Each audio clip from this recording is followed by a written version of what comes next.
मौजूदा वक्त में आप जब बुलडोजर का नाम सुनते हैं तो आपके जहन में सबसे पहले कौन सा ख्याल आता है?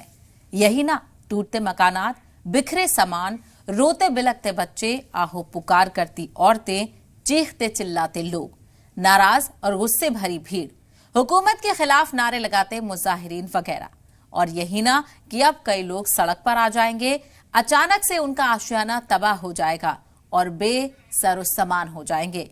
लेकिन अब इस ख्याल में आप एक और डर और खौफ का इजाफा कर लीजिए, क्योंकि अब बुलडोजर आग भी उगलने लगा है, अब लोग जलने भी लगे हैं, अब मौत का भी खतरा मंडराने लगा है। यूपी के कानपुर देहात में हुए दर्दनाक वाकये तो यही साबित करता है कि अब इंसान की जान की कोई कीमत नहीं है। गैर कानूनी जमीन पर बने मकानात को मुनहदिम करने के नाम पर आखिर घर में आग लगाई कैसे जाती है और मां बेटी की दर्दनाक मौत कैसे हो जाती है? क्या ये कत्ल था या फिर हादसा?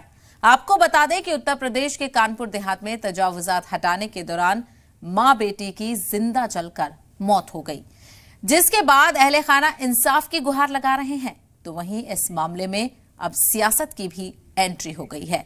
तो आपको बताते चले किस तरह से ये पूरा वाकया पेश आया है। कानपुर देहात का ये वाकया है जहां पर बुलडोजर भी अब आग लगाने लगे हैं। इन्हेदामी कार्रवाई हो रही थी, गैर कानूनी तजावुजात को हटाने के लिए ये कार्रवाई की जा रही थी, लेकिन इस पूरे मामले में आग कैसे लग जाती है, इस बात को देखकर सभी कोई हैरान परेशान है। मकामी लोगों में काफी गुस्सा है, तो वहीं परिवार वाले बेबस नजर आ रहे हैं। गैर कानूनी तजावुजात ही तो था, क्या उसकी कीमत 2 जानों से उन्हें गंवानी पड़ी है?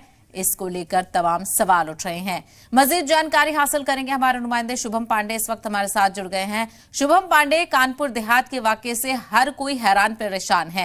इस वक्त अभी क्या कुछ कार्रवाई इंतजामिया की जानिब से की गई है, तफसील से बताइएगा। देखिए, कानपुर देहात में अतिक्रमण हटाने के दौरान जिंदा जल करके जो है मां बेटी की मौत होगी। इस पूरे मामले को लेकर के योगी सरकार पूरी तरह से गंभीर है। एसडीएम ज्ञानेश्वर प्रसाद को निलंबित कर दिया गया है। इसके बाद उनको हिरासत में लेने की प्रक्रिया चल रही है। एसडीएम से पूछताछ कर रही है पुलिस। लेखपाल को भी हिरासत में लेने की बात कही जा रही है। हालांकि इसको लेकर के अब प्रारंभिक तौर पर जांच भी शुरू होगी पूरे मामले को लेकर के। लेखपाल अशोक सिंह, एसडीएम ज्ञानेश्वर प्रसाद, इन सभी को दोषी मानते हुए सस्पेंड किया गया है। जेसीबी चालक को पहले से गिरफ्तार कर लिया गया है। कुल 38 लोगों के खिलाफ एफआईआर दर्ज की गई है। इलाके के थाना प्रभारी को भी हटा दिया गया है। वहीं मां बेटी के शव को मंगलवार की दोपहर के बाद भी अभी तक फिलहाल वहीं पर ही है और लोग मुख्यमंत्री को मौके पर बुलाने की मांग पर अड़े हुए हैं।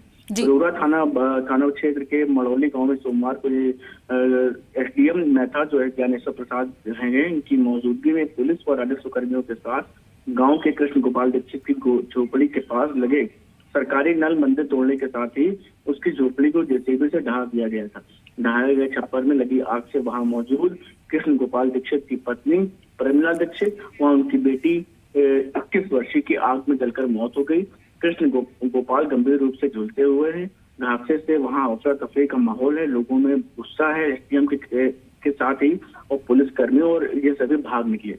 अफसरों की छानबीन के बाद देर रात कृष्ण गोपाल के बेटे शिवम की तहरीर पर एसडीएम मेहता सहित 38 के खिलाफ हत्या व हत्या के प्रयास, आग लगाने। बिल्कुल, तो इस हवाले से फिलहाल यूपी हुकूमत ने कार्रवाई करने की बात कही है, लेकिन जिन लोगों की जान गई है उनके परिवार वाले बेहद ही गमगीन है और कहीं ना कहीं इंसाफ की उम्मीद हुकूमत से कर रहे हैं। शुभम, तफसील के लिए बेहद शुक्रिया।